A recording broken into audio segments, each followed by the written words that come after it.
रतिया हरेलू आँखी नींद है कोरे कोरे दूधवा पिया बाली गे बेटी पुत्रा से अधिक दुलार है। गौर से सुनबे कही जथिन कि पुत्र से अधिक दुलार हम जे धिया के केलो उ धिया आई सासुर जेथी दीना माजे रली बेटी भूखल पियासल रतिया हरेलू आँखी नींद है कोरे कोरे दूधवा पिया बाली गे बेटी पुत्रा से अधिक दुलार है दीना माजे रली बेटी भूखल पियासल रतिया हरेलू आँखी नींद है।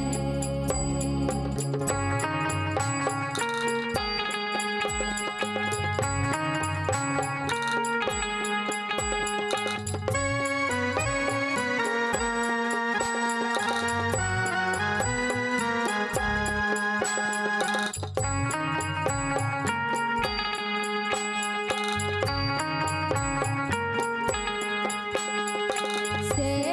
हो जे बेटी ससुर घर जाई है ससुर घर जाई है कैसे हम रहब अकेले से हो जे बेटी ससुर घर जाई है कैसे हम रहब अकेले दीना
एक बेर